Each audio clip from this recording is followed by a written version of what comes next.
Hello everyone, आपका स्वागत है हमारे यूट्यूब चैनल मैथमेटिकल फंडास में। तो स्टूडेंट, आज हम टर्म 2 के लिए क्लास 12 मैथ्स के चैप्टर 11 3D ज्योमेट्री को स्टार्ट करने जा रहे हैं। तो ये जो चैप्टर है ये स्टूडेंट्स को काफ़ी टफ लगता है और इसमें स्टूडेंट्स को काफ़ी प्रॉब्लम्स आती हैं। तो आज की इस वीडियो में हम 3D ज्योमेट्री को एकदम बेसिक से पढ़ने वाले हैं। तो इसलिए वीडियो को स्टार्टिंग से एंड तक पूरा देखिए और अगर आप चैनल पर नए हैं तो चैनल को सब्सक्राइब करिए और बेल आइकन को प्रेस करिए। तो चलिए वीडियो स्टार्ट करते हैं। तो स्टूडेंट, आपने क्लास 11 में chapter 12 introduction to 3D geometry को पढ़ा होगा। अब क्लास 12 में हम 3D ज्योमेट्री के एडवांस पार्ट को पढ़ने जा रहे हैं। अब स्टूडेंट, 3D ज्योमेट्री में हमारा फर्स्ट टॉपिक है direction cosine and direction ratios of a line. अब स्टूडेंट, आपने 3D ज्योमेट्री के इंट्रोडक्शन पार्ट में पढ़ा होगा कि 3D ज्योमेट्री में हमारे पास 3 एक्सेस होती हैं। ये हो गई y एक्सेस, ये हो गई हमारी z एक्सेस और ये हो गई हमारी x एक्सेस। ठीक है स्टूडेंट, और ये हो गया हमारा ओरिजिन पॉइंट। ठीक है स्टूडेंट, अब स्टूडेंट सपोज दैट इस 3D स्पेस में यहाँ पे एक पॉइंट है P। ठीक है स्टूडेंट, तो इस पॉइंट P का पोजीशन वेक्टर क्या होगा? ये होगा हमारा OP वेक्टर। ठीक है स्टूडेंट, अब स्टूडेंट ये जो OP वेक्टर है ये x एक्सिस से अल्फा एंगल बना रहा है।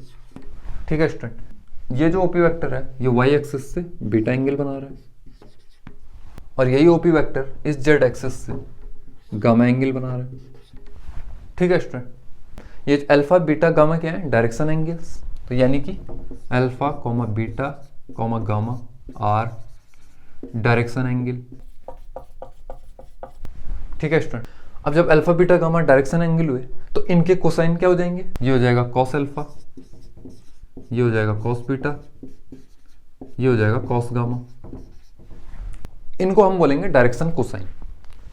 तो ये क्या हो गया हमारे? Direction cosine.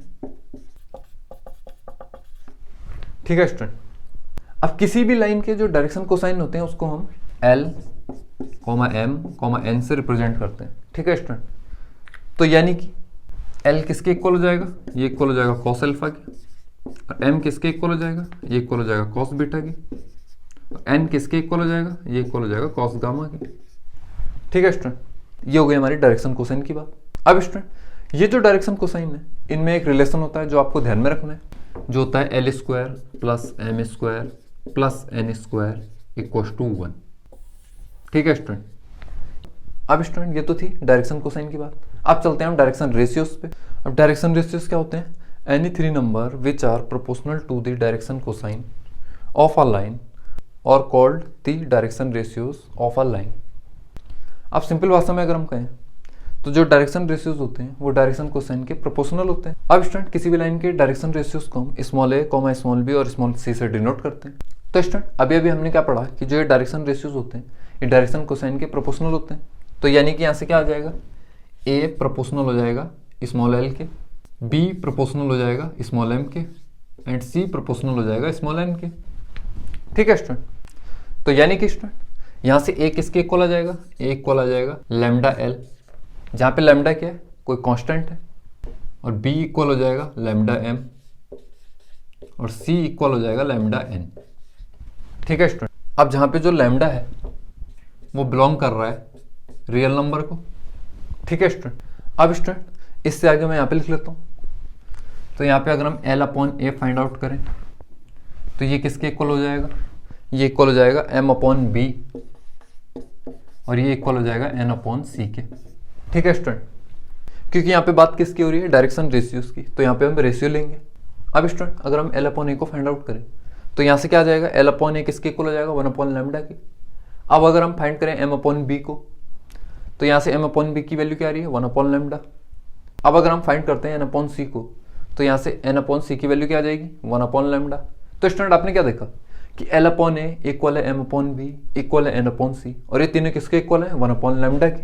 तो यानी कि स्टूडेंट, जब भी ये कंडीशन फुलफिल होगी तो हम बोलेंगे स्मॉल a, स्मॉल b और स्मॉल c जो होंगे वो क्या होंगे? Direction ratios. ठीक है स्टूडेंट, अब स्टूडेंट हमने डायरेक्शन रेशियोज की डेफिनेशन में यूज किया एनी 3 नंबर, यानी कि ये 3 नंबर कुछ भी हो सकते हैं। अब स्टूडेंट, लैम्डा क्या है? Any real number. अगर हम लैम्डा की वैल्यू यहाँ पे 2 पुट करें तो यहाँ पे क्या आ जाएगा? a equal to 2l, b equal to 2m और c इक्वल टू 2n। ये हो जाएंगे उस लाइन के डायरेक्शन रेशियोज।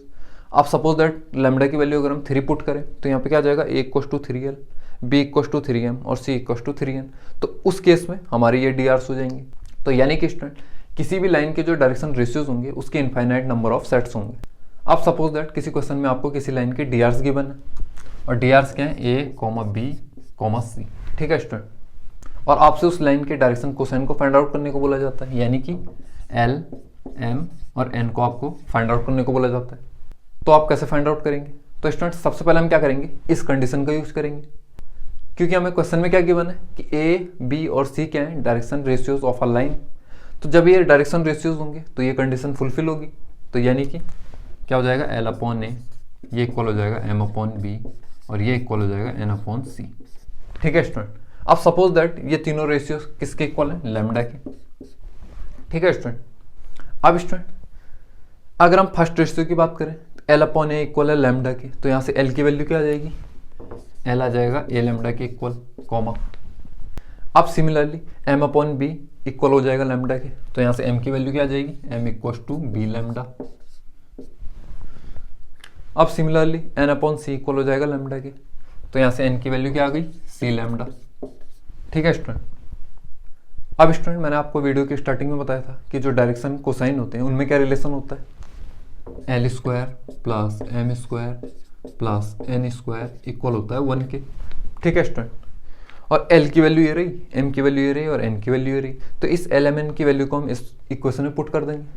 तो यहाँ से क्या आ जाएगा, A square lambda square plus B square lambda square plus C square lambda square equal to 1, ठीक है स्टूडेंट। तो यहाँ से लैम्डा स्क्वायर कॉमन आ जाएगा, ये हो जाएगा A square plus B square plus C square equal to 1, ठीक है स्टूडेंट। अब स्टूडेंट अगर हम इसे सिंप्लीफाई करें तो यहाँ से लैम्डा स्क्वायर की वैल्यू क्या आ जाएगी, लैम्डा स्क्वायर इक्वल हो जाएगा 1 upon A square plus B square plus C square, ठीक है student.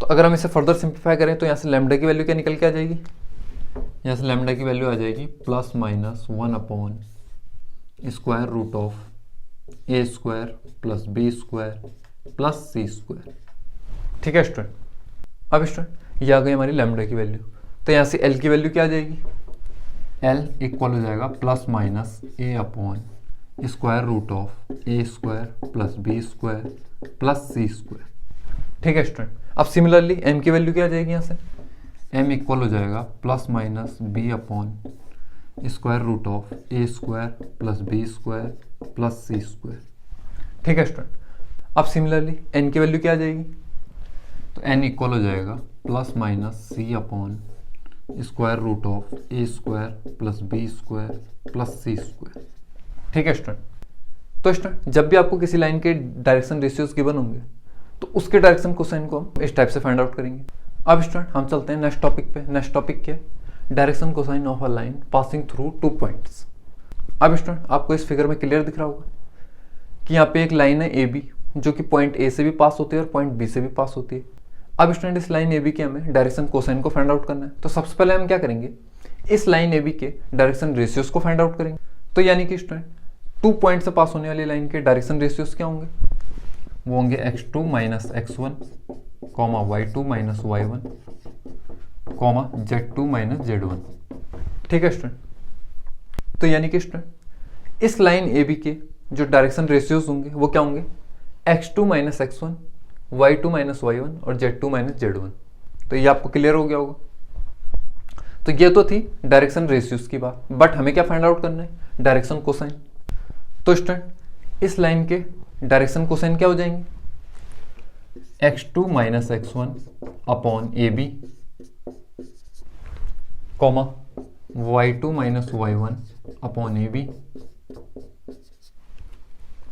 Comma z2 minus z1 upon a b, ठीक है स्टूडेंट। अब स्टूडेंट यहाँ पे ए बी क्या है, तो ए बी है पॉइंट ए से पॉइंट बी की डिस्टेंस, ठीक है स्टूडेंट। तो स्टूडेंट आपने प्रीवियस क्लास में 3D ज्योमेट्री में डिस्टेंस को फाइंड आउट करना सीखा होगा। इंट्रोडक्शन ऑफ 3D ज्योमेट्री पे मैं ऑलरेडी एक वीडियो बना चुका हूँ, तो अगर आपने वो वीडियो नहीं देखा तो उस वीडियो का लिंक आपको आई बटन में मिल जाएगा, जहाँ से जाके आप उस वीडियो को देख सकते हो। तो यानी कि स्टूडेंट इस डिस्टेंस ए बी का फॉर्मूला क्या हो जाएगा, तो डिस्टेंस ए बी इक्वल हो जाएगा किसके, square root of x2 minus x1 का whole square, x2 minus x1 का whole square plus y2 minus y1 का whole square plus z2 minus z1 का होल स्क्वायर, ठीक है स्टूडेंट, तो ये हो गया हमारे डिस्टेंस ए बी का फॉर्मूला।